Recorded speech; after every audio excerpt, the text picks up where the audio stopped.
अभिवादन स्वीकार कीजिए ब्रजेश मिश्रा का। और आप देखना शुरू कर चुके हैं द डिबेट। बहनों भाइयों, माहौल बदल रहा है, बयान बदल रहे हैं, मुद्दे बदल रहे हैं, चहल पहल बहुत तेज हो गई है, मूवमेंट बहुत फास्ट हो गया है। आपको लग रहा होगा क्या है ये? बहनों भाइयों, ये चुनाव का आगाज है। मुख्यमंत्री के मूवमेंट से लेकर अपोजिशन के लीडर्स तक के मूवमेंट्स पर आप नज़र डालेंगे तो आपको खुद ये लगेगा कि अचानक से ये चुनावी गर्मी, पॉलिटिकल मूवमेंट्स और बयान कैसे बदल रहे हैं। क्या उत्तर प्रदेश में चुनाव नज़दीक है? आज चर्चा इसी विषय की। बहनों भाइयों, क्या उत्तर प्रदेश में चुनाव नज़दीक है? हर किसी के मन में ये प्रश्न चल रहा है। उत्तर प्रदेश एक बहुत ही राजनीतिक राज्य है। हर चौराहे पर, हर गली पर 10 नेता हैं और यहाँ किसी भी विमर्श की चर्चा बड़े व्यापक पैमाने पर होती है। तो इन दिनों गली चौराहों से लेकर, बड़े शहरों से लेकर, राजनीतिक दफ्तरों से लेकर, सरकारी दफ्तरों से लेकर मीडिया चैनल्स तक एक ही चर्चा है, क्या उत्तर प्रदेश में अर्ली इलेक्शंस होंगे, यानी क्या समय से पहले चुनाव होंगे। इसको लेकर चर्चा अचानक तेज हो गई है और इस चर्चा को दो चीज़ों ने काफ़ी धार दी है। नंबर एक है जनगणना का समय। पूरे देश भर में जो जनगणना होनी है वो फरवरी में होनी है। तो जिन्होंने जनगणना तय की होगी उनको तो पता रहा होगा कि फरवरी में 5 राज्यों में चुनाव होते हैं, तो फरवरी में ही जनगणना है। तो या तो पहले चुनाव करा लो या फिर मार्च लास्ट और अप्रैल के अंत तक जब बम्पर गर्मी पड़ती है, या तब कराएं। गर्मी में कराने का परिणाम बीजेपी 24 में देख चुकी है। तो अब ऐसे में क्या अर्ली इलेक्शन की पॉसिबिलिटी है? तो उसकी संभावना का एक कारण आपको बताता हूं। अचानक आप देख रहे होंगे कि पिछले 8 दिनों से उत्तर प्रदेश के मुख्यमंत्री योगी आदित्यनाथ प्रतिदिन 2 जिलों के दौरे पर जाते हैं। प्रतिदिन। आज एक गए हैं केवल सहारनपुर, इसके अलावा प्रतिदिन वो 2 जिलों के दौरे पर हैं। और उनकी जो तकरीर हैं, भाषण हैं, उन भाषणों में विकास, कानून व्यवस्था तो है ही, लेकिन 1 या 2 बड़ी पॉलिटिकल हिट भी वो मारते हैं। उत्तर प्रदेश के मुख्यमंत्री का ये अचानक से मूवमेंट फील्ड में बढ़ना, प्रतिदिन 2 जिलों के दौरे पर जाना, समीक्षा बैठक, कार्यक्रम, पार्टी मीटिंग, मुलाकातें, तमाम समीक्षाएं और फिर एक रैली प्रत्येक जनपद में, ये बताने के लिए पर्याप्त है कि राजनीति में सिर्फ तासीर देखी जाती है। तो इस वक्त तवा गर्म होने की दिशा में बढ़ चुका है। यह है बीजेपी का पहला संकेत। जो 1.5 साल से लिस्ट पेंडिंग पड़ी थी संगठन की, पिछले हफ्ते आ गई। मैदान बहनों भाइयों सजा रही है बीजेपी चुनाव लड़ने का। अखिलेश यादव के भी मूवमेंट पर नज़र रखें तो अचानक से उत्तर प्रदेश स्पेसिफिक मूवमेंट्स उनका फील्ड में बहुत तेज़ हो गया है। जिलों के दौरे पे जाना, पार्टी के कार्यक्रमों में शिरकत करना, विजन इंडिया का प्रोग्राम आगरा के बाद अभी 2 दिन प्रयागराज में करना। पार्टी में मोमेंटम है, समाजवादी पार्टी में, और उस मोमेंटम को वो अपने कार्यक्रमों के जरिए, और मीडिया में शायद रिपोर्ट नहीं हो पाता, लेकिन पीडीए की पंचायत करके कार्यक्रम है जो गांव-गांव चल रहा है समाजवादी पार्टी। शायद ही कोई गांव बचा हो जहां पर उनके कार्यकर्ताओं और पदाधिकारियों ने ये कार्यक्रम ना किया हो। यानी जो लार्जेस्ट अपोजिशन है उत्तर प्रदेश का, वो भी प्रिपेयर हो रहा है बीजेपी के साथ एक बड़ी पॉलिटिकल वार के लिए। तो 2 और पार्टियां हैं, वहाँ क्या हो रहा है किसी को हवा ही नहीं है। मीडिया में न छपा है, न टीवी पे दिखा है। बहन जी ने 100 से ज़्यादा टिकट घोषित कर दिए हैं। पता है आपको? यहाँ प्रत्याशी चयन पे बात नहीं शुरू हुई लोगों की, और वहाँ 100 टिकट ऐलान हो गया। 100 टिकट अब तक बहुजन समाज पार्टी, प्रदेश में कोई उसकी घोषणा नहीं हुई। जिलों में जाकर उस विधानसभा में कोऑर्डिनेटर्स ने ऐलान कर दिया कि किसको चुनाव लड़ना है और विधानसभा प्रभारी का पद दे दिया है, और बसपा में जो बाकी वाली फॉर्मेलिटी होती है वो भी कुछ हो गई है। तो 100 टिकट उनके घोषित हैं, और मायावती इस बार ब्राह्मण कम्युनिटी पे ज़्यादा दांव लगा रही, ये उनकी तैयारी है। कांग्रेस पार्टी भी पीछे नहीं है। अविनाश पांडे को घर बिठा दिया, और राजेंद्र पाल गौतम को शेड्यूल्ड कास्ट कम्युनिटी के हैं, कांग्रेस की SC/ST फोरम के नेशनल चेयरमैन हैं, आम आदमी पार्टी से कांग्रेस में आए हैं, उत्तर प्रदेश के रहने वाले हैं, और यहीं का उन्हें प्रभारी बना दिए। और वो पिछले 3 दिनों से मीडिया में बयान दे रहे हैं, पूरी इज्जत चाहिए, बराबरी चाहिए, आधा हिस्सा चाहिए, बीजेपी से नहीं, दीपक रंजन की समाजवादी पार्टी से चाहिए उनको आधा। भले 2 कदम चलें, पर उनको चाहिए सिल्वर मेडल, इससे कम नहीं। गोल्ड मेडल छीनने की भी कोशिश। तैयारियों के दृष्टिकोण में जो दूसरे दल हैं जो NDA से जुड़े हैं और समाजवादी पार्टी से, इनकी भी तैयारियां विकराल हैं। तो कोई किसी से पीछे नहीं, इसलिए मुझे लगता है कि एक आहट है और चुनाव अर्ली हो सकता है। ये जो मैं बता रहा हूँ ये संकेतों के आधार पर है, मेरे पास कोई प्रमाण नहीं, क्योंकि ये तो चुनाव आयोग बताएगा या बीजेपी बताएगी कि चुनाव कब होगा। लेकिन इन सब के मूवमेंट्स से ऐसा प्रतीत हो रहा है चुनाव नजदीक है। कुछ बयान सुनिए। मैं कांग्रेस और समाजवादी पार्टी के नेताओं से पूछना चाहता हूं, यह आस्था तब कहां चली गई थी जब कांवड़ यात्रा को आप लोग रोकते थे, जब मंदिरों के नवनिर्माण पर उनके सुंदरीकरण के लिए और कॉरिडोर के लिए पैसे को कब्रिस्तान की तरफ बेचते थे, तब आस्था का ध्यान नहीं आया। आज आस्था दिखाई दे रही है जब अयोध्या त्रेता युग का स्मरण करा रही है। जो जनता ने वोट से संविधान बचा लिया था, अब बीजेपी सांसदों को तोड़ करके संविधान बदलना चाहती। और यूं तो हम कहें कि मर्यादा का पहला नाम तो पहला भगवान प्रभु श्री राम है, और दूसरा नाम मर्यादा का संविधान है, और भारतीय जनता पार्टी तो दोनों को दगा दे रही है।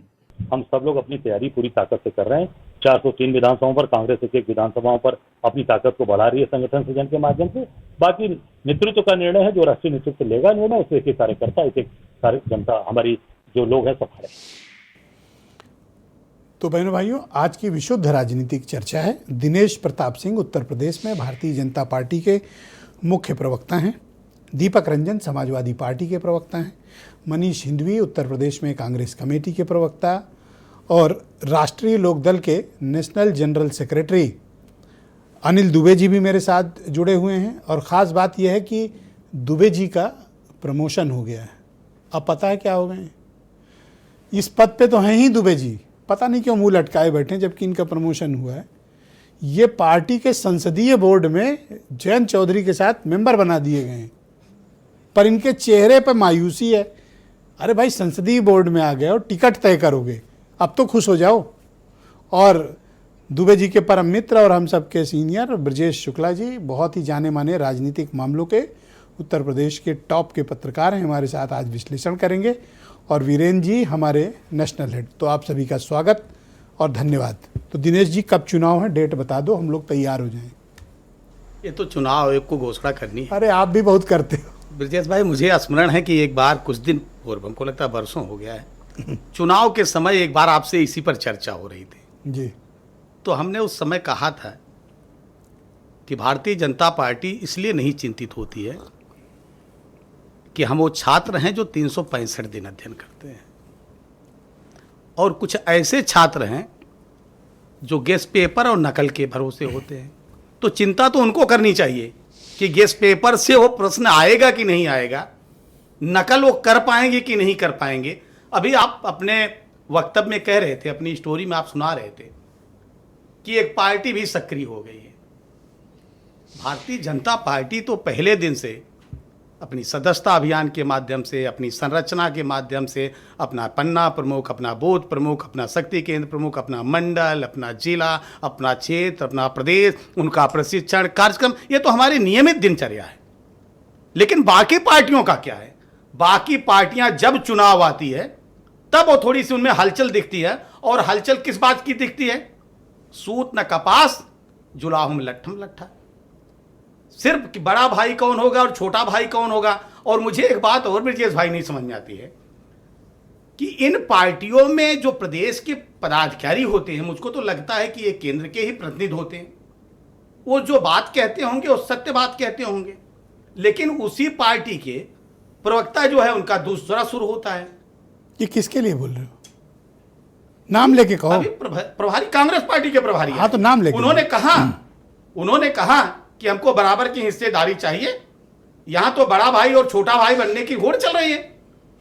तो माननीय अखिलेश यादव जी को बड़ा दिल दिखाना चाहिए। आपको तकलीफ क्यों है अगर वो हिस्सा मांग रहे हैं तो? ये तो बहुत अच्छी बात है ब्रजेश भाई, भारतीय लोकतंत्र की सबसे बड़ी खूबसूरती है। तो आपको तकलीफ क्यों है? नहीं, तकलीफ मुझे नहीं है कि कोई भी व्यक्ति चुनाव लड़ सकता है।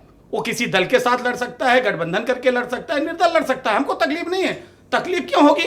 अरे कितना भी शून्य शून्य मिलेंगे ना तो शून्य ही होगा। और अगर शून्य दाहिने हाथ लग गया तो? वो है, यहां तो दाएं बाएं का ही खेल चल रहा है। यहां तो खेल ही सारा दाएं बाएं का हो रहा है। और ये बात वो पार्टी कह रही है जो 1.5 साल तक अपनी लिस्ट नहीं जारी कर पाई संगठन की। नहीं, ऐसा नहीं। 1.5 साल हम जनवरी में चुनाव हुआ था भाई, और अभी जाके जून में इन्होंने लिस्ट दी नहीं है। तो क्या संगठन नहीं था?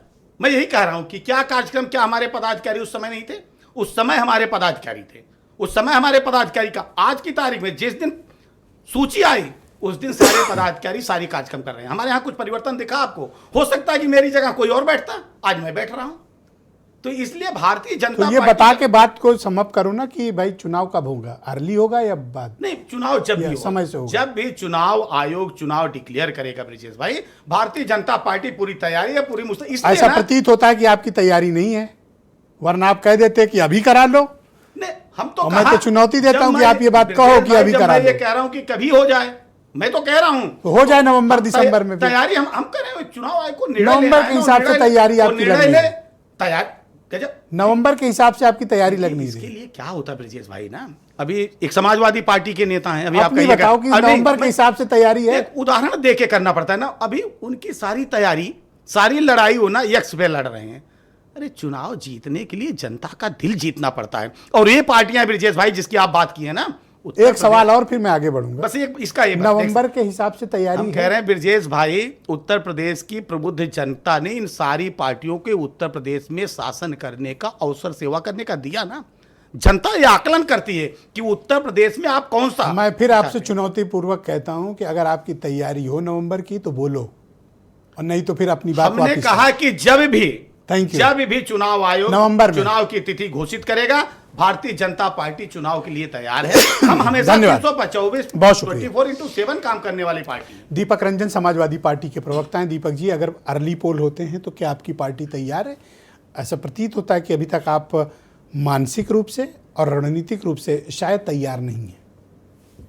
ब्रजेश जी, आज पीडीए के महानायक हम सबके नेता आदरणीय अखिलेश यादव जी का जन्मदिन है। मैं उनको बधाई देता हूँ। मैं भी बहुत बधाई प्रेषित करता हूँ। और साथ ही साथ में दिनेश प्रताप सिंह जी को भी मैं बधाई देता हूँ मुख्य प्रवक्ता बनाए जाने की। और मैं इनसे उम्मीद करता हूँ कि चूंकि मैं जहां तक इनको जानता हूँ, इनके बारे में जितना मैंने सुना है, बड़े बेबाक हैं।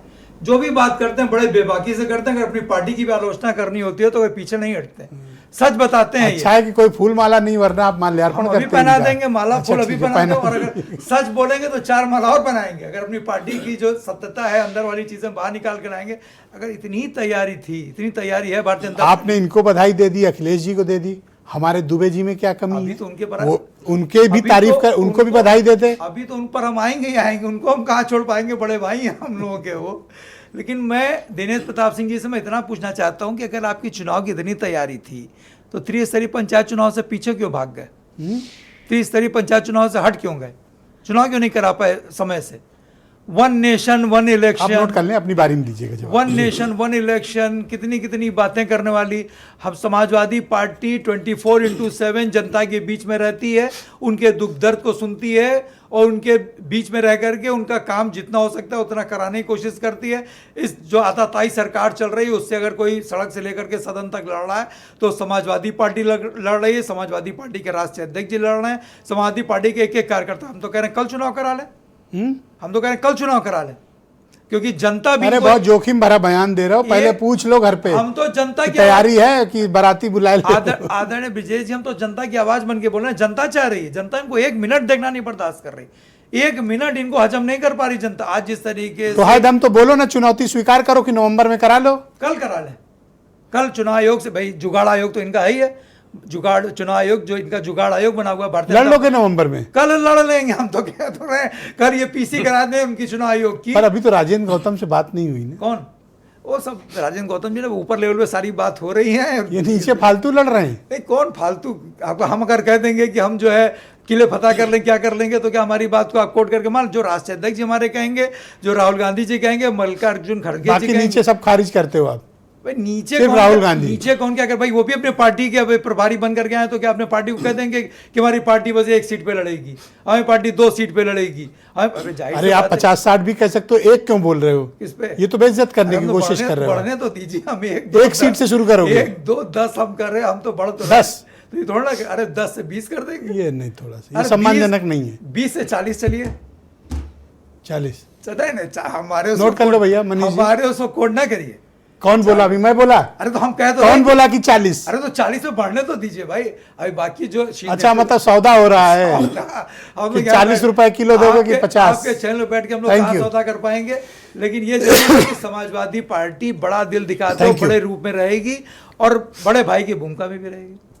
नहीं, पर वो कह रहे हैं हम बड़े भाई। बड़े अच्छा, जिसके ज्यादा सांसद, जिसके ज्यादा विधायक, यहाँ कोई रिश्तेदारी नातेदारी तो नहीं रही कि कौन उनके बड़ा भाई कौन 99 छोटा हैं भाई। मेंबर ऑफ पार्लियामेंट कांग्रेस के। उत्तर प्रदेश की बात हुई ना, चुनाव उत्तर प्रदेश में, सारे राज्यों में चुनाव थोड़ा ना। मुझे लगता है कि अभी बीजेपी से बाद में पहले आप लोग आपस में ही वो निपटेंगे। सारी चीजें देखिए। बहुत शुक्रिया। मुझे गौतम जी के तेवर से समझ में आ सवाल गया। सीट का नहीं, सवाल जीत अब का है। बीजेपी से बाद में लड़ेंगे, पहले आपसे नहीं, पट्टी पट्टा करेंगे। सवाल सीट का नहीं, सवाल जीत का है। बहुत शुक्रिया आपका। अनिल दुबे जी हमारे साथ मौजूद है। दुबे जी, आपको बधाई के साथ हम लोग ये कार्यक्रम आगे बढ़ा रहे हैं। और मुझे बताइए कि अरे चुनाव है उत्तर प्रदेश में, कुछ तैयारी व्यारी की है या ऐसे ही चल रहा है सब? दुबे जी। ब्रजेश जी, आपके चैनल पे तो कई चीज़ें दिखाई भी गई हैं कि उत्तर प्रदेश में, पश्चिमी उत्तर प्रदेश में खास तौर पर राष्ट्रीय लोकदल ने अपनी पूरी तैयारियां शुरू कर रखी हैं। हम ही हैं जो आपको रोज दिखाते किसी हैं न किसी और हम ही से जनपद में हटते हो रोज आप। कार्यक्रम हो रहे हैं और नहीं, आप दिखा रहे हो तो मैं चूंकि आपसे पहले ऐठा हूं तब दिखाना आपने शुरू किया। अच्छा, पहले तो मतलब आप आपके थोड़ा हटने की बहुत वजह से वो मैं करते थे, अब तो इस समय आप हमारी रैलियां गलत कवर कर नहीं रहे है। हाँ दुबे जी, नहीं, continue। हमने नहीं, आप नहीं, हमें गलतफहमी नहीं है। आप इस समय हमारी जो माननीय राष्ट्रीय अध्यक्ष जी की रैलियां हो रही हैं, आपके चैनल पे दिखाई जा रही हैं और पश्चिमी उत्तर प्रदेश में उनकी सभाओं में लगातार भीड़ हो रही है। अभी देखिए शामली में रैली हुई, ऐतिहासिक भीड़ थी। तो पश्चिमी उत्तर प्रदेश में लगातार हमारे कार्यक्रम हो रहे हैं और जिस तरह जनता आ रही है उसे बिल्कुल स्पष्ट है कि हम पूरी तरीके से तैयार हैं। जब चुनाव आयोग कराएगा, राष्ट्रीय लोकदल ने अपनी तैयारियां शुरू कर रखी हैं। जनता के बीच में हमारे लोग लगे हुए हैं और हमारे राष्ट्रीय अध्यक्ष के लगातार कार्यक्रम चल रहे हैं। तो कभी भी चुनाव हो, हम लोग उसके लिए तैयार हैं। हम अपने मुद्दों अरे को अभी लेकर के जनता बीजेपी के से बीच में सीट की बात फाइनल नहीं है, अभी कुछ मिला है नहीं और कह रहे हो हम चुनाव के लिए तैयार हैं। अरे भाई, चुनाव एनडीए लड़ेगा ना, 402 सीटों पर लड़ना है। सीटें तो हम आपस में बांट लेंगे, सीटें तो वो नेतृत्व हमारा तय कर लेगा। लेकिन इतना तय है कि एनडीए को उत्तर प्रदेश में 402 सीटों पर चुनाव लड़ना है और राष्ट्रीय लोकदल उसी हिसाब से तैयारी कर रहा है। जनता के बीच में है, किसानों के बीच में है, उनके लिए काम कर रहे लड़ना हैं। है 20, 22, 10, 12, 15, 20 सीट पे जो है और बातें कर रहे हो 400 सीट की। अरे भाई, संगठन हमारा है एनडीए तो पूरे 402 पे लड़ेगा ना। हम एनडीए को तो 402 पे सपोर्ट करेंगे। कौन कितने, वो हमें सपोर्ट करेंगे, हम उनको करेंगे। जो जहां लड़ेगा, ये तो बात का विषय पहले है। ये तो बताओ ना कि अभी कितनी तो सीटें ये हैं है कि आपके हमें पास। जो है- बोगी में बैठने तो जा रहे हो, सीट आरक्षित है, पता ही नहीं है आपको कितने यात्री चढ़ाने हैं। नहीं, सीटें सब नहीं, देखिए ब्रजेश जी, ये सीटें तो चैनल पर बैठ के तय नहीं होती हैं। सीटें जहाँ तय होनी है वो हो जाएंगी, सीटें तय हो जाएंगी। जीत का पैमाना है, जो जहाँ जीतेगा। ये तो पूरी भारतीय जनता पार्टी भी वही चाहती है, राष्ट्रीय लोकदल भी वही चाहता है कि हम जहाँ पे जीते वो हम लड़ें। वो भैया हमारे दुबे जी, नेता बैठ करके आपके तय कर पास लेंगे। आप 10 सीटों पे लेकिन- जीते हो तो 10 से ज्यादा का क्लेम तो नहीं बनता ना। नहीं, ये क्लेम चैनल का नहीं है ब्रजेश जी, ये क्लेम तो अंदर है, ये दोनों नेतृत्व के बीच की बात है, वो तय कर लेंगे, वो पैमाना सबका अच्छा, सब यही बढ़त है जा रहे हैं। जब कि मैं ये सीट बंटवारे की कैसे बात जो है- करता हूं तो ऐसा हाँ, बिदकते हैं जैसे मैंने कोई किसी का हक अरे भाई, ब्रजेश मिश्रा किसकी लड़ाई लड़ रहे हैं? अनिल दुबे और आरएलडी की, ताकि दिनेश प्रताप सिंह उनको हक दे सकें, या आपका हक न मार सकें। मैं तो आपके साथ खड़ा हूं। आपका बड़ा साधुवाद। हम लोग आपके कृतज्ञ हैं कि आप हमारी लड़ाई लड़ रहे हो, लेकिन वो यहाँ नहीं तय होगी। वो तो आप अगर हमारी लड़ाई जैसे लड़ी रहे हैं, तो आप ये बताओ कि राष्ट्रीय लोकदल कहाँ मजबूत है, क्या है, ये आप सबको करो। अरे मैं क्या राष्ट्रीय लोकदल का प्रवक्ता हूं जो मैं बताऊं? कहीं कोई विवाद नहीं होने वाला। नहीं, आप बाकी आप ये तो बता ही सकते हो कि जो है राष्ट्रीय लोकदल कहाँ मजबूत है, आपको दिखाई पड़ता होगा। अगर आप तो मजबूत जान ही होता रहे हो तो ना, कितने दिनेश कार्यक्रम प्रताप हो रहे सिंह हैं, कुछ आपके इतनी लिए किसी सॉलिड की प्लान सभाओं में लेके जा आए रही है होते। क्या? आप पश्चिमी आपके लिए कुछ नहीं है इनके पास अभी।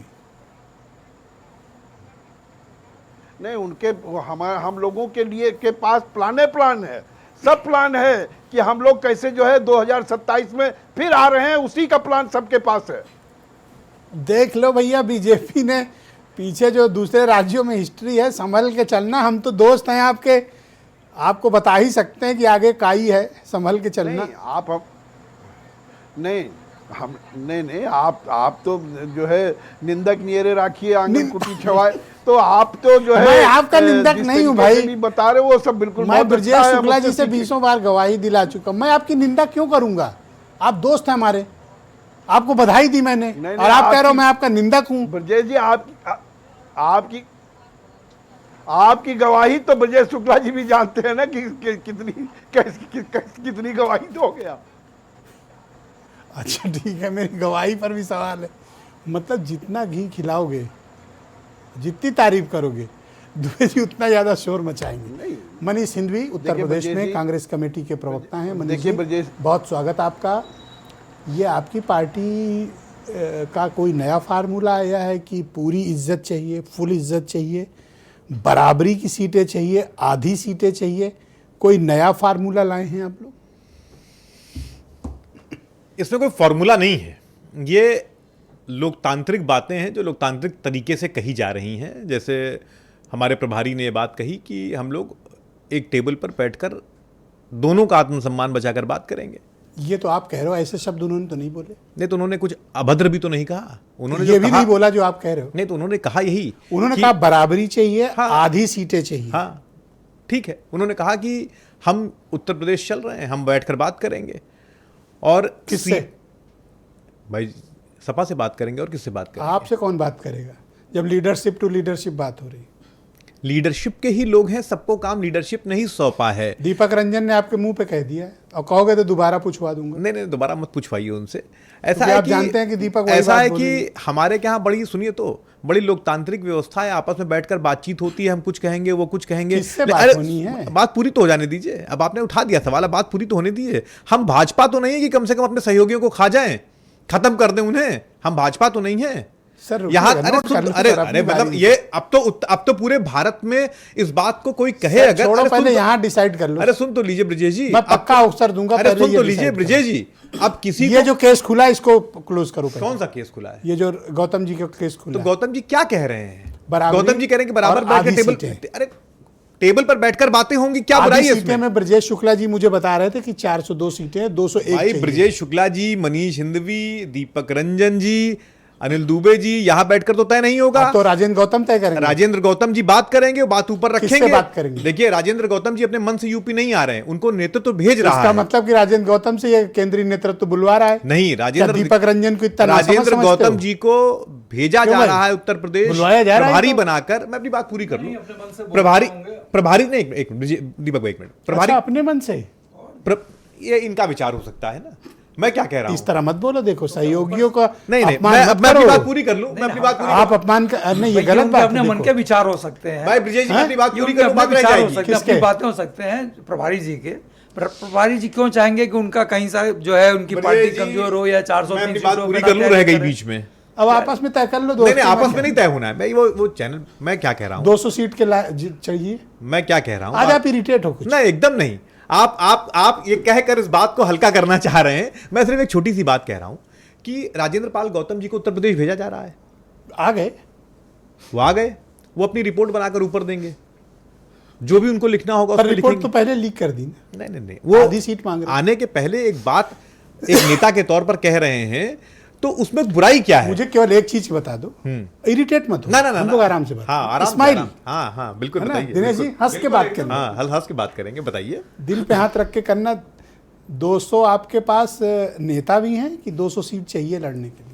प्रत्याशी तो मुझे याद है, मतलब बुरा मत मानना, आप मेरे एकदम दोस्त नहीं, हैं। एकदम नहीं, मुझे याद है कि 2024 के लोकसभा चुनाव के पहले जनवरी फरवरी में आपके इसी चैनल पर ढेर सारी गठबंधन को लेकर बात होती थी, और मैं बार बार कहता था कि शानदार गठबंधन होगा और शानदार जीत होगी। और मैं आज फिर आपसे यहां कह के जा रहा हूं कि शानदार गठबंधन होगा, शानदार जीत होगी। सर, जिस पार्टी के पास, सुन लीजिए सर, जिस पार्टी के हमारा पास एनडीए का गठबंधन नहीं कि जूतम पैजार हो, संजय निषाद भो भो करके रोए चैनल पर कि साहब हमारी सुनी नहीं जा रही है, ये हमारा नहीं है। हमको जो कहना हम कहेंगे, जो इनको कहना होगा वो कहेंगे, आपस में बैठकर बात कर लेंगे। आपस जूतम में- पैजार और गाली गलौज नहीं करते हम तो एनडीए ये की तरह। क्या गौतम जी क्या कर रहे हैं? क्या गाली दी उन्होंने?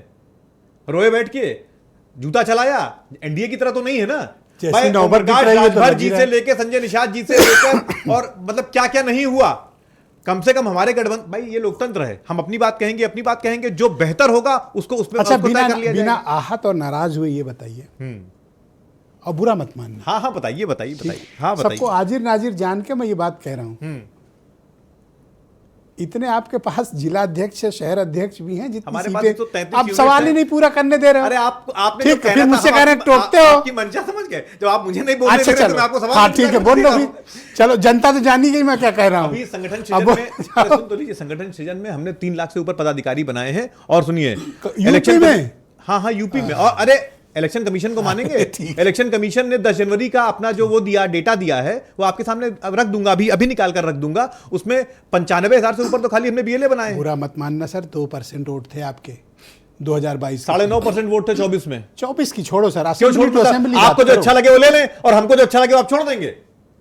भाई असेंबली, वो सुनिए, वो एक स्पेसिफिक अगर अवस्था फ्लैट थी। की बात हो रही तो फ्लैट की बात होगी, प्लाट की बात हो रही तो प्लाट की ये बात प्लॉट होगी। और फ्लैट नहीं है, ये राजनीति है। 2022 से बहुत सारा पानी बह गया। हम आप बात करिए 24 की ना, आप 24 की बात नहीं कर रहे हैं। क्यों? क्योंकि वो सूट नहीं कर रहा है, वो सूट नहीं कर नहीं, रहा है। मुझे सीट शानदार देनी हो- गठबंधन था, शानदार देखो, जीत आप थी। मेरे दोस्त, अगर मुझे सीट देनी है तो मैं आपको 400 पे 400 दे दूं कि इस बार अरे सपा भाई, नहीं हमको लड़ेगी, 400 सिर्फ नहीं कांग्रेस चाहिए। लड़ेगी। हमको जीत चाहिए और हम ठीक मिलकर है। जीतेंगे। हमको जीत चाहिए, मिलकर जीत लेंगे, सरकार बनाएंगे हम। आपके चेहरे पे बदल रहे भाव और उत्तेजना ये बताती है कि कांग्रेस पार्टी की वास्तविक स्थिति क्या है। बहुत देखिए, शुक्रिया। वास्तविक स्थिति यह है कि ये जो 365 दिन बच्चा पढ़ता है, जो आदरणीय दिनेश जी बता रहे थे, धन्यवाद इलेक्शन, सर। ये तो इलेक्शन आता है तो घोषणा सर, पे घोषणा गौतम जी से करता है। पूछ लीजिए आधी कौन सी सीटें चाहिए? 200। फिर आप बात को घुमा रहे हैं। मैंने Thank you, क्या sir। कहा? शानदार अच्छा, गठबंधन, कोई बात शानदार नहीं। जीत। आप भले जवाब न दें, मैं ब्रजेश शुक्ला जी से जवाब ले लेता हूं। ब्रजेश जी, आपका बहुत धन्यवाद। आज आप बहुत लोग आपको सुनना चाहते हैं, तो बताइए कि इन लोगों की तैयारियां कैसी चल रही हैं, सत्ता पक्ष और प्रतिपक्ष की? दो पार्टियों की तैयारी ब्रजेश जी बहुत अच्छी चल रही है। पहली बात तो बीजेपी तो तैयारी पहले से ही कर रही है, और समाजवादी पार्टी ने भी काफ़ी तेजी दिखाई इस दौरान, और ये तेजी बढ़ती जाएगी। कारण क्या है कि एक चीज़ आ गई है कि नवंबर दिसंबर में चुनाव हो सकते हैं। वैसे जो दिल्ली में बैठकें हुई हैं, बीजेपी की हुई हैं बैठकें, उसमें एक ये खुला रखा गया है समय के लिए कि, और सचेत भी किया गया है नेताओं को कि साहब हम नवंबर दिसंबर में जा सकते हैं, लेकिन ये स्थितियों पर निर्भर करेगा, ये मानसून पर निर्भर करेगा। ये आशंका एक पैदा हो रही है एल नीनो के कारण कि सूखा पड़ सकता है, उस पर वो करेगा। माहौल क्या है, इस पर काफ़ी कुछ तय होगा। लेकिन आप आक्रामकता देखिए और उन मुद्दों को देखिए जो मुद्दे आ रहे हैं। इसका मतलब धीरे धीरे चुनाव इन्हीं मुद्दों के साथ आगे से बढ़ता जाएगा। नए मुद्दे जो जुड़ेंगे, लेकिन ये मुद्दे जरूर होंगे जो अखिलेश यादव उठा रहे हैं और जो मुख्यमंत्री उठा रहे हैं। इसमें एक तो राम मंदिर में जो चंदे का मुद्दा है, उसमें मुख्यमंत्री भी पीछे नहीं हटना चाहते, अखिलेश यादव ने तो वो मुद्दा उठाया ही है। दूसरी बात, मुख्यमंत्री फिर वही चीज ले आए हैं कि साहब यदि इनको सत्ता सौंपी तो उत्तर प्रदेश दंगे से जल उठाएगा। आप देखिए हर मीटिंग में बोल रहे हैं, और अखिलेश यादव फिर उसी संविधान की तरफ जा रहे हैं कि संविधान बचाओगे। ये साहब राम मंदिर में भी ये किया और यहाँ संविधान के खिलाफ भी काम कर रहे हैं। तो मुद्दे तो लगभग धीरे धीरे तय हो रहे हैं। अब कांग्रेस क्या मुद्दे लाएगी, अतिरिक्त क्या लाएगी, ये देखना होगा इसमें। जी, तो आप मुझे बताइए, ये कांग्रेस पार्टी इन दिनों कुछ एक्सपेरिमेंट कर रही है उत्तर प्रदेश में, और जो इनके नए प्रभारी हैं उन्होंने दिल्ली लखनऊ आने से पहले यह ऐलान कर दिया कि पूरी इज्जत चाहिए, फुल इज्जत गठबंधन में, और बराबरी चाहिए और आधी सीटें चाहिए। आधी का मतलब 200। देखिए, ये एक पिछली बार भी आप चुनाव का याद करिए, सन 22 का जो चुनाव हुआ था, तब भी इनके नेता तमाम बयान देते थे कि साहब बसपा से समझौता क्यों न कर लिया जाए। अभी एक फार्मूला पेश किया दिल्ली में कि बहुजन समाज पार्टी और चंद्रशेखर और कांग्रेस, तीन का एक अलग गठजोड़। एक ऐसा वर्ग है कांग्रेस में जो अखिलेश से नहीं समझौता करना चाहता, वो इस तरह के मुद्दे उठा रहा है और उसको मजबूती से उठा रहा है। वो कहता है साहब आधे सीटें, और वो जानते हैं कि साहब आधी सीटें कैसे पा सकते हैं। और कुछ लोग बसपा के हितैषी भी हैं। आप देखिए कि किस तरह बिना मिलने चले गए थे उनसे, वो भले मायावती नहीं मिली थी, बिना बुलाए चले गए थे। ये गौतम जी आए यहाँ पर, तो हाँ, तो गौतम जी आए तो जो सपा का जो रिएक्शन आया और जो उन्होंने कहा, तो उन्होंने कहा स्वागत तो है, लेकिन फिर लेकिन लगा के ये सचेत कर दिया कि साहब फिर न दरवाजे घुस जाना, जाके वहां पर कहीं उधर चले जाओ। तो ये अच्छा, आपका भी ऐसा प्रतीत होता है क्या कि कांग्रेस पार्टी यहाँ बीजेपी से बाद में पहले समाजवादी पार्टी की चूड़ी टाइट करना चाहती है? समाजवादी पार्टी की चूड़ी टाइट करना चाहिए इसलिए कि हमको ज्यादा दो, और ज्यादा यदि नहीं दोगे तो कुछ लोग यहां तक जा रहे हैं कि साहब हमारे तो खुला हुआ है, ऑप्शन खुला हुआ है, हमारा विकल्प खुला हुआ है, हम कहीं भी जा सकते हैं। चंद्रशेखर तो मुझे पहले से ही मानते हैं और मायावती भी आ जाएं, जबकि ये जानते हैं कि मायावती चंद्रशेखर कभी एक तराजू में नहीं बैठ सकते। ये कैसी बात करते हैं ये लोग। लेकिन साहब फार्मूला पेश कर रहे हैं तो पेश कर रहे हैं। अच्छा, एक अंतिम सवाल है आपसे, फिर वीरेंद्र जी के पास चलेंगे कि क्या आप ये कल सोचते हो और आपको भी ऐसा प्रतीत होता है कि अर्ली इलेक्शन उत्तर प्रदेश में पॉसिबल है नवंबर दिसंबर में? ये दिल्ली में बीजेपी की मीटिंग में एक सचेत किया गया है कि इसकी भी तैयारी रखिए।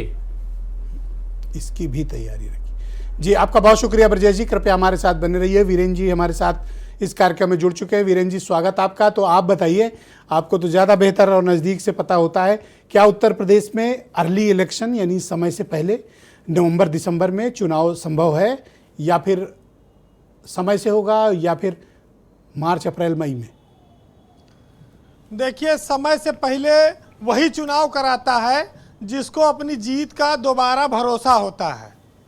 तो एक बात तो ये क्लियर है कि बीजेपी समय से पहले अगर चुनाव कराती है तो वो ये मानती है कि वही जीतेगी। दूसरा, समय से पहले अगर चुनाव होता है तो फिर नवंबर में चुनाव होगा, अक्टूबर नवंबर के बीच चुनाव हो जाएगा। तो इसका मतलब यह है कि अब 4 महीना बचा हुआ है समय इलेक्शन का उत्तर प्रदेश में, और यही 2 बातें हैं। उसके आगे समीकरण की बातें, दौरों की बातें, ये सब चीजें अब चलना शुरू हो जाएंगी। चुनाव जल्दी होंगे, इसके पीछे एक लॉजिक ये है कि जनगणना का एक तो दूसरा चरण शुरू होगा और दूसरा हरिद्वार में कुंभ का मेला लगना है। तो दोनों राज्यों की सरकारें ये चाहती हैं, या ऐसा विचार है कि उत्तराखंड और उत्तर प्रदेश के चुनाव समय से पहले करा लिए जाएं। तो ये 2 बड़े फैक्टर हैं समय से पहले चुनाव कराने के। लेकिन जब से राम मंदिर वाला मुद्दा आया तब से नैया थोड़ी डगमगा गई, इसलिए कि जनता में आक्रोश आ गया। ये हिंदुओं से जुड़ा मामला है और इसीलिए अब इस मामले में जहां भी बीजेपी कोशिश है कि अब इसको हिंदू मुस्लिम की ओर ले चलो, अब इसको खाली मंदिर तक सीमित ना रखो। तो ये जो संशय की स्थिति है खाली राम मंदिर चंदा चोरी प्रकरण की वजह से थोड़ी सी है। बाकी बीजेपी का उत्साह इतना बढ़ा हुआ है कि जब वो दिल्ली जीते, बिहार जीते, बंगाल जीत गए, तो अब उसके बाद उनको लगता है कि हम उत्तर प्रदेश फिर जीत लेंगे, और उत्तर प्रदेश जीतने में हमको कोई समस्या नहीं है। और उसके लिए आखिरी में देखिए हिंदू मुस्लिम ये ध्रुवीकरण वाले मुद्दे होंगे, वो आएंगे। भाजपा को देखिए चुनाव चाहे जब हो कराने में एक फायदा ये है कि उनके पास बहुत बड़ी फोर्स है। विभिन्न राज्यों के नेता आकर उत्तर प्रदेश में या चुनावी राज्य में डेरा जमा देते हैं। लाखों नेता कार्यकर्ता पूंजीपति गांव-गांव में गाड़ियां दौड़ने लगती हैं, एमपी एमएलए की ड्यूटी लग जाती है, होटल फुल, गाड़ी फुल, लोग अपने पैसे से प्रचार कर रहे हैं। तो बीजेपी के पास संसाधन बहुत हैं, तो इसलिए चुनाव की तैयारी भी रहेगी। तैयारी वो करे भाई, जैसे गांव में शादी तय हो तो कहीं 6 महीना का समय रखो, टेंट घंट का इंतजाम करे, में खाना बनाओ, हलवाई सामान खरीदे के लिए कुछ समय तो चाहिए, पैसों तो इंतजाम करना है। और जेकरे पास करोड़ों अरबों है, कहा डेट कौनो रखो शादी के लिए हम तैयार हैं, चाहे ताज में करो चाहे गांव से करो, तो वैसे चुनाव है, ये आप जान लीजिए। बीजेपी की ताज वाली तैयारी है। हाँ, पूरी तैयारी है, कोई कमी नहीं है, तो कहें पीछे हटेंगे, कहेंगे जब मन आए लड़ लो, चुनाव करा लो। देखिए बीजेपी के साथ एक और चीज है कि गठबंधन में उनके ज्यादा समस्या नहीं है, चाहे जयंत चौधरी है, चाहे अनुप्रिया पटेल है, चाहे राजभर है, चाहे निषाद, ये सब जो सीट देगी बीजेपी उस पर लेना पड़ेगा। बहुत अड़ नहीं सकते हो, अड़ोगे तो फिर कई लोगों का हसर भी देख चुके हैं, चाहे बंगाल देख लें चाहे महाराष्ट्र देख लें। तो अड़ने से अच्छा है कि सत्ता में वो हैं, उनसे लड़कर कुछ हासिल नहीं होगा, बड़े भाई की बात को मानना पड़ेगा। बीजेपी का गठबंधन इस मामले में फायदे में है। कांग्रेस का जो गठबंधन है समाजवादी पार्टी के साथ, वो सीटों के विवाद को लेकर अभी से उलझना शुरू हो गया है। ये चाहे तो रहे हमें ज्यादा सीट मिले, कांग्रेसी हमेशा मांगते हैं चाहे ये जीते ना, लेकिन इनको ज्यादा चाहिए। क्यों? अब वो हम तो डूबे हैं सनम, तुमको भी ले डूबेंगे, उसमें कौन बड़ी बात है। हम तो 100 साल की पार्टी है, क्या फर्क पड़ता है 10-20। भाई यूपी में एक बार नारा है 27 साल यूपी बेहाल, 35 साल यूपी बेहाल हो जाए, 37 साल, क्या फर्क पड़ता है। आपके सवाल का गूगल पे जवाब तलाश रहे हैं मनीष सिंधवी, बोले वीरेंद्र जी। अरे देखिए तो, देखिए फोन देख रहे थे, देखिए बहुत नकल अलाउड बात है कि बीजेपी की सरकार में लॉ एंड ऑर्डर का मामला हो, वो उन्होंने उनकी वो उपलब्धि है। उनके पास सुशासन के नाम पर बहुत सारी चीजें हैं। बीजेपी अगर कहीं दबती है तो थानों में, तहसीलों में, भ्रष्टाचार के मुद्दों पर, पुलिस की निरंकुशता पर, लेकिन वो भी चुनाव में दब जाते हैं मुद्दे, और उसको विपक्ष नहीं भुना पाता। इसलिए बीजेपी का चुनाव में अपर हैंड हो जाता है। और आजकल आपने देखा ही होगा, योगी रैली कर रहे हैं, अखिलेश जन्मदिन मना रहे हैं। हाँ, मैं देख रहा था कि योगी जी की रैलियां प्रतिदिन 2 जिलों में हो रही हैं। देखिए तैयारी ही है। अब ये जरूर है कि योगी अपनी रैली में भीड़ जिले में जुटा रहे हैं, अखिलेश के जन्मदिन में भीड़ जुट रही है, ताकत दोनों दिखा रहे हैं। अब परिणाम तो जनता को देखना है, लेकिन चाहे एक्सप्रेसवे हो, अपराधियों पर शिकंजा हो, इनकाउंटर्स हो, बहुत सारी चीजें हैं जो बीजेपी को गांव में अभी भी लोकप्रिय बनाए हुए हैं। मोदी और योगी का जो करिश्मा है उस पर भी लोग अभी उन पर भरोसा करते हैं। तो ये विधानसभा चुनाव में उनका हथियार है। बाकी अभी तो राजेंद्र पाल गौतम कांग्रेस में एक नए नेता आए हैं, लेकिन इससे एक चीज साफ हो गया कि अजय राय नहीं हटेंगे। अजय राय प्रदेश अध्यक्ष बने रहेंगे कांग्रेस को। ये इमरान मसूद कोशिश कर रहे थे, लेकिन शायद अभी उनका नंबर नहीं है।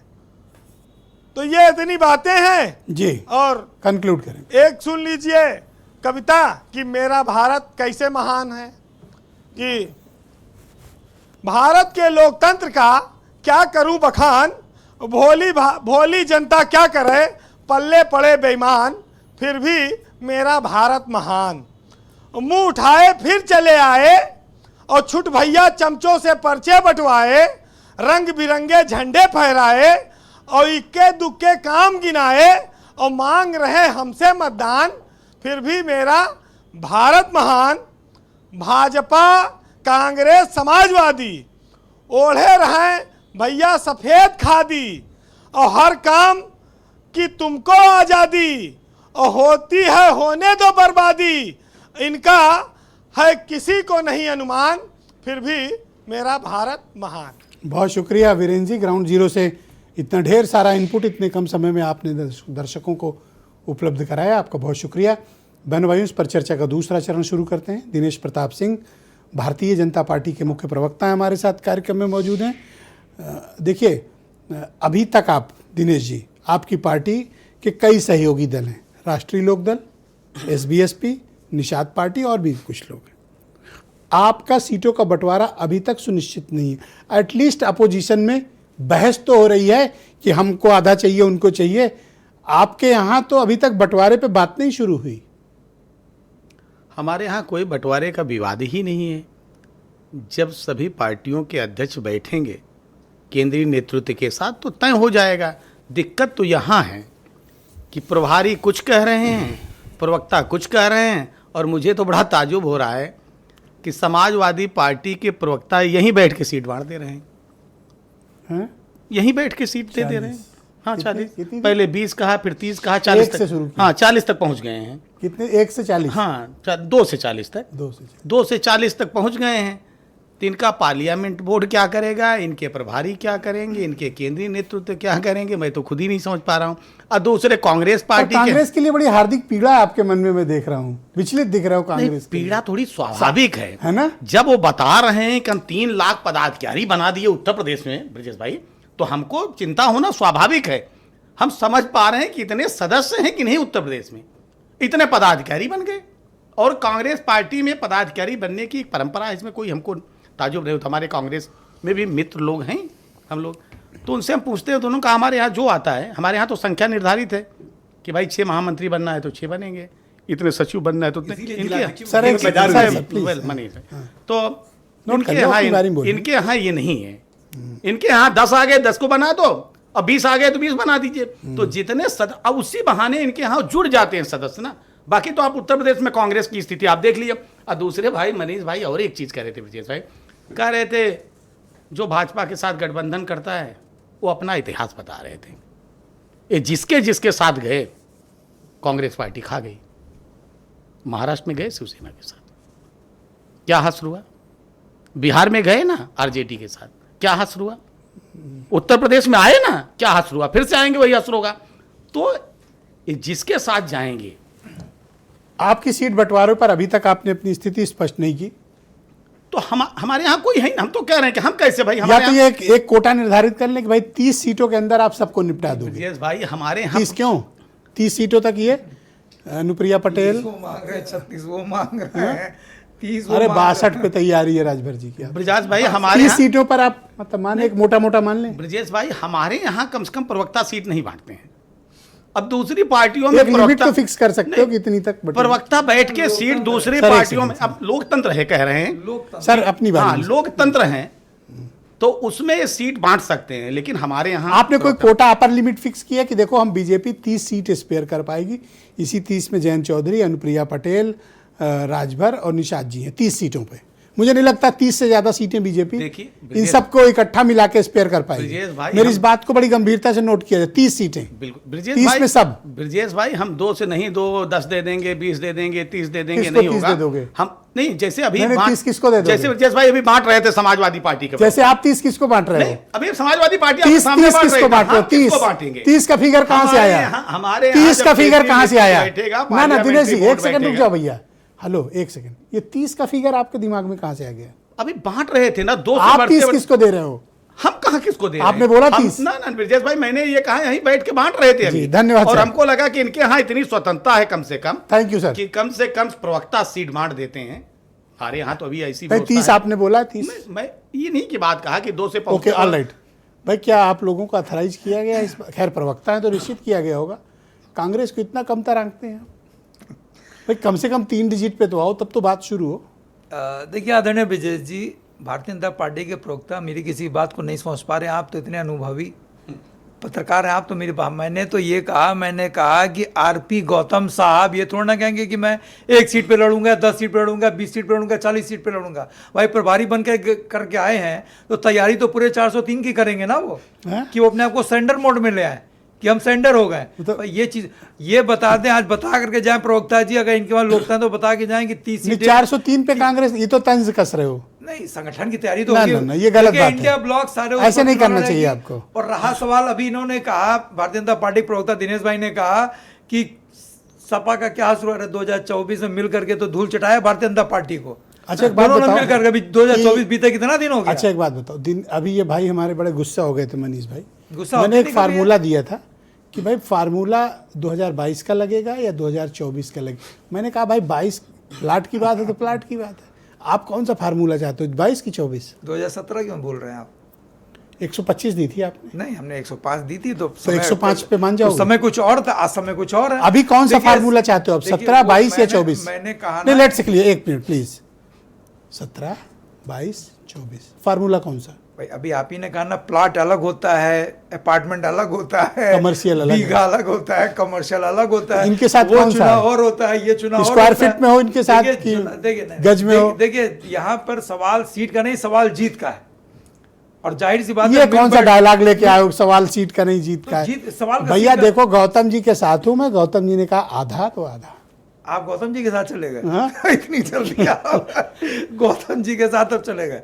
और समाजवादियों का कुछ तो ख्याल रखिए। आधा दे दो उनको, हिस्सा दो। अखिलेश जी भी आपके प्रिय हैं। हिस्सा दो ना उनको। किनको? इनको हम कौन होते हैं बैठ करके हिस्सा बांटने वाले? हिस्सेदारी तो इनका 30 मांग रहे हैं, 36। अरे उनको भी तो आप ये चाहते हो कि मैं ये ना कहूं कि आधी अनिल सीट भाई को दें? हमने बधाई नहीं दी, अनिल भाई को बधाई। अब तो संपत्ति हो उसमें, अब तो अरे, मांगेंगे। मन में अब तो पत्थर रख के 36 बधाई दी है। अब तो 36 नहीं मांगे, मन में पत्थर रख के आपने बधाई दी। 66 मांगेंगे, ये 66। अब चूंकि अनिल भाई चूंकि आप जानते हैं अब मनीष सिंधवी जी इस बात का जवाब देंगे, फिर मैं दुबे जी के पास चलूंगा। ये तो हमसे मना कर रहे हैं कि आप गौतम जी की फेवर ना करिए। अभी दिल्ली में नहीं, मेरी बात का जवाब, मैं गौतम जी के लिए लड़ा इनसे, तो हमसे कह रहे हैं आप गौतम जी का फेवर क्यों कर रहे हो? नहीं, ये चाह रहे हैं कि आप सबकी बात करें। आप एक निष्पक्ष पत्रकार हैं, उत्तर प्रदेश, हम तो ये मान कर चलते हैं कि आप जहां लकीर खींचते हैं उसके बाद ही चीजें शुरू होती हैं। तो हर आदमी अरे मैं तो सबके लिए लड़ा भाई, सबके लिए लड़ा। वही तो बात तो गौतम जी के लड़ा तो इनको क्यों खल गया? उनको खला नहीं, उन्होंने कहा कि आप हमारी बात खला नहीं, इनको। नहीं, वो कह रहे हैं कि आप सबके साथ रहिए। खैर, अभी जो बात हो ऐसे रही कह रहे थी, जैसे हम ही बांट, जो अभी दिनेश भाई बात आओ कह हम रहे बांट दें, अगर हमसे बंटवाना हो सबका बांट देंगे। अभी जो आदरणीय दिनेश जी बात कह रहे थे, अभी दिल्ली में एक मीटिंग हुई, वहां पर राजभर जी ने कहा है कि एनडीए के सभी सहयोगी दल प्रदेश की सभी 403 विधानसभा सीटों पर तैयारी कर रहे हैं। अब आप इसके जो मतलब निकालने हो निकाल लीजिए। बिल्कुल सही ये कहा। अरे सर, एक एक सेकंड, हाँ। ये ओम प्रकाश राजभर जी का बयान है ना, इसलिए कि हम ओम प्रकाश ने आधा नहीं मांगा, 403 मांग लिया है। वो तो दुबे जी भी मांग रहे हैं 403। अरे भाई, तो कहने का क्या मतलब है? मतलब ये है कि तैयारी जो बयान गौतम जी ने दिया आप राजभर जी से दिला दो। अरे दे दिया, 403 पे तैयारी कर रहे हैं भाई। 403 की अलग बात है, पर राजभर ने ये नहीं कहा कि बराबरी चाहिए या आधा हिस्सा चाहिए। और ये बात अनिल रोए दुबे भी तो कहने का निषाद- साहस नहीं कर संजय निषाद की सकते। तरह रो भी नहीं रहे, संजय निषाद तो बेचारे रो और रहे ये थे। बात बीजेपी आप में उनके किसी का आंसुओं पे साहस जाते नहीं हैं। है। आप उनके आंसुओं पे नहीं जाते हैं, क्यों बेचारे रोते रहे और आप उसकी कभी चर्चा नहीं करते हैं कि एक गठबंधन अपना इतना पीड़ित हो गया कि बेचारा रोने लगा। भाई निषाद तो हमारे भाई, हम तो गले लगाते हैं उनको। कहाँ गले? आप उनकी बात ही नहीं करते कि जो वो प्रेस कॉन्फ्रेंस में रो अच्छा, रहे थे। एक बात मैं कह दे रहा हूँ, हजरतगंज चौराहे पे खड़े जाओ और निषाद जी को बुला लो कि तुम्हारी बात कौन करता है। अगर वो सिर्फ मेरा नाम न ले तो बताना। तो आप बात करिए उनकी कि गठबंधन में ऐसी स्थिति आई कि उनको रोना पड़ा। खैर, अभी हमारे भाई कह रहे थे कि साहब वो 98 जिलाध्यक्ष बनने थे, उसमें जूतम पैजार हो गई, कहाँ? बना नहीं पा रहे थे भाजपा में। और कौन सा ऐसा इल्जाम इस दुनिया में है जो आपसदारी में ना लग गया? और पैसे रुपये से लेकर तमाम जो इल्जाम यहाँ कहे नहीं जा सकते, ऐसे इल्जाम इनके यहाँ लग गए। और ये संगठन की बात कर रहे हैं कि साहब वो कांग्रेस में सबको पद दे दिया जाता है। आपके यहाँ तो ये बाउंसर मारी आपने, है ना? अब ध्यान आया आपको? नहीं, मुझे अभी जब इन्होंने बात उठाई तो मैंने कहा मैं भी जवाब दे दूं। ये बाउंसर है। हाँ, मैं दूंगा सर, आप अपनी बारी में सर। जूतम लास्ट में 20 हो गई। सेकंड ले लीजिएगा, सब रिप्लाई दीजिएगा। मैंने कहा दुनिया कोई इल्जाम बाकी नहीं रही इसके क्या। ऐसा मैंने कहा ना एक लाइन में कि जैसे 24 में गठबंधन हुआ, थैंक यू सर, उसी तरह मजबूत गठबंधन फिर होगा 27 में। और देखिएगा गौतम जी यही से पूछ बैठेंगे और यही लीजिएगा, जीतेंगे। पूछ लीजिएगा, बिल्कुल पूछ लीजिएगा। बिल्कुल बिल्कुल। आधी मनीष सिंधवी, राजेंद्र पाल गौतम, हम सब लोग कांग्रेस के सिपाही हैं और कांग्रेस के लिए लड़ते हैं। और मिलकर अगर हमारे नेता कह रहे हैं हमें इंडिया मैं तब गठबंधन में मानूंगा लड़ना आपकी है, बात जब आप दीपक रंजन से एनओसी लाके दोगे। दीपक रंजन जी से क्यों एनओसी लेंगे हम? क्यों? ये इंडिया गठबंधन हमारे शीर्ष नेतृत्व ने तय किया है, हम साथ मिलकर लड़ेंगे। इनकी एनओसी लाओ तब बताओ। नहीं, क्या मनीष, क्या दीपक, हमारा शीर्ष नेतृत्व कह रहा है, राहुल गांधी जी कह रहे हैं, अखिलेश यादव जी कह रहे हैं गठबंधन होगा तो होगा, हमारे क्या कोई संशय नहीं है। अब जाके और यहाँ झंडे कोई लगाओ नहीं है। सपा कार्यालय में, तो मैं यहाँ क्या ना कहूँ। जूता चलता है ना कोई थैंक यू होता सर। है। यहाँ सब साथ मिलकर लड़ते हैं। अनिल दुबे जी मेरे साथ मौजूद हैं। दुबे जी, मुझे ऐसा प्रतीत होता है कि बीजेपी ने एक मैक्सिमम कैप फिक्स किया हुआ है कि 30 सीटों में आप सबको वो निपटाएंगे, कि 30 सीटों के अंदर आपकी पार्टी है, अनुप्रिया जी की पार्टी है, राजभर जी की पार्टी है, निषाद जी की पार्टी है, आप सब मिला के सहयोगी दल 30 सीट, ये फार्मूला मंजूर है? देखिए ब्रजेश जी, अब आप इतने वरिष्ठ पत्रकार हैं, आप कुछ भी कोई भी आकलन करें, वो उसके लिए आपके सूत्र हैं, वो सब स्वतंत्र हैं, लेकिन हमारे यहाँ ये नहीं है। हमारे गठबंधन में ये है कि हमें 2027 में भी सरकार बनानी है, और जो मजबूती का आधार, जीतने का आधार, ये सारी चीज़ें जो है नेतृत्व बैठ करके तय करेगा। हम लोग यहाँ पर जो यहाँ चैनल पर बैठ करके हम लोग सीट बांटें, हाँ, ये समाजवादी पार्टी, कांग्रेस के लोग अपना बांट रहे हैं, यहाँ पर जो भी दे रहे हैं, हमारे यहाँ उस तरह का मामला नहीं है। दुबे जी, हमारे यहाँ इनमें तो इतना वैचारिक साहस रूप से है, सब लोग एक इतनी दूसरे के डेमोक्रेसी साथ है कि ये और ओपनली डिबेट में सीटें बांट रहे हैं। आपके तो गले से आवाज नहीं निकल रही है। नहीं, वो सर ने बीच में डेमोक्रेसी नहीं, वो उनको जो है, उनको उनकी डेमोक्रेसी जिस तरह की भी है वो आप देख ही रहे हो, आप तो बहस भी आपके सामने ही हो रही है। हमारे यहाँ नहीं है। हम लोग तो सभी सीटों पे सभी गठबंधन के सहयोगी लगे हुए हैं, सभी लोग तैयारी कर रहे हैं। मुझे और आप ये जैसे ये देखिए सात कि खानदान से हमारे बीजेपी के यहाँ दोस्त योगी जी अभी जुम्मा 4 हफ्ता हुआ है, कितना समय हुआ है, और ऐसा मुझे बता रहे हैं कि जैसे ये और बीजेपी तो एकदम कभी अलग ही नहीं हुए हैं। अरे अभी अभी सपा से गए हो, हमने देखा है आपको। नहीं अलग, ये दिनेश सिंह कम जानते होंगे आपके बारे में। हमें देखा है, हम अपने मुद्दों के अरे भाई, हम सरकार चलाने में सहयोग करने गए हैं। हाँ, हम अपने मुद्दे अब आपने कहा कि आप सरकार में गए, पहले भी थे, धन्यवाद आपका, अपने आपका बहुत बहुत धन्यवाद, बहुत शुक्रिया, बहुत धन्यवाद। तो ब्रजेश जी, अब तो स्थिति लगभग स्पष्ट है कि चाहे बीजेपी का गठबंधन दल है, क्या आप भी ऐसा मानते हैं कि बीजेपी 32 सीटों के अंदर ही इन सबको फिक्स करेगी, चाहे वो आरएलडी हो या अपना दल हो, एसबीएसपी हो या निषाद जी हो? अभी ये कहना कठिन है, लेकिन मुझे लगता है कि सबसे ज़्यादा प्राथमिकता जो है 2 दलों को मिलने वाली है यहाँ पर। एक पश्चिम उत्तर प्रदेश में जयंत चौधरी को, और दूसरा अनुप्रिया पटेल को। राजभर जी 2 उनके वो हैं। अरे भैया, राजभर उनको साधना, राजभर जी को ज्यादा नहीं, राजभर जी को ज्यादा नहीं देंगे वो। अरे 2-3 सीटें देंगे राजभर जी को। 6 है भैया, हेलो एक ज्यादा सेकंड, हेलो कर रहे हैं। 6 सीटें, 6 2-3 विधायक हैं सीटें। उनके, 6। वो तो 6 हो गए, लेकिन बहुत ज्यादा सीटें नहीं मिलेंगी राजभर जी को, और ज्यादा सीटें जो मिलेंगी वो पूर्वी उत्तर प्रदेश में। अरे तो पुराने डायलॉग फिर बोलने लगेंगे, सोच समझ के आप जवाब देना, वो पुराने डायलॉग फिर बोलेंगे। अगर 2 सीटें तो 6 एमएलए सिटिंग है भैया, ऐसा ना करो ब्रजेश जी। नहीं, 2-3 सीटें हमने कहा है, वो बढ़ भी सकती है, जितने विधायक उतना दे देंगे, उससे ज्यादा नहीं होने वाला है। अरे क्या राजभर जी को कोई बख्शीश मिल रही है कि आप ऐसे उनसे कह रहे हो कि चलो एक आध बढ़ा देंगे? कोई बख्शीश है? हक है उनका? नहीं, बख्शीश नहीं है। उनके जो विधायक है उनको टिकट मिलेगा, लेकिन ऐसा नहीं है कि बहुत ज्यादा उनको वो करने वाले हैं, कारण कि वो 2 लोगों को विशेष रूप से रखा है बीजेपी ने अपने उसमें, क्योंकि बैकवर्ड को साधना है, तो उसमें वो अनुप्रिया पटेल को ले रहे हैं, और पश्चिम उत्तर प्रदेश में वो रालोद को ले रहे हैं, और राजभर को आजमगढ़ और मऊ वगैरह में यहाँ केंद्रित कर रहे हैं। अब देखना होगा कितनी सीटें मिलेगी। हो सकता है पिछले जो जीते उतनी मिल जाएं, लेकिन बहुत ज्यादा मुझे उम्मीद। धन्यवाद ब्रजेश जी, बहुत शुक्रिया आपका। ब्रजेश जी आपका बहुत धन्यवाद। मैं अपने सभी अतिथियों का बहुत शुक्रगुजार हूं कि आप सब ने अपना अपना पक्ष आज के कार्यक्रम में प्रस्तुत किया। आप सबका बहुत शुक्रिया। और बहनों भाइयों, आप सबका भी बहुत धन्यवाद। एक छोटा सा ब्रेक के उस पार आपको प्रियव्रत दीक्षित मिलेंगे, जो बुलंदशहर के एक बहुत दिलचस्प घटना आपको बताएंगे कि एक महिला ने एक CRPF जवान के साथ शादी की। वो बेचारा ड्यूटी पे चला गया, जब लौटा तो उसकी पत्नी ने एक सिपाही से शादी कर ली। अब वो परेशान है, चिट्ठी लेकर सब जगह घूम रहा है। उसकी पूरी वीडियो रिपोर्ट एक छोटे से ब्रेक के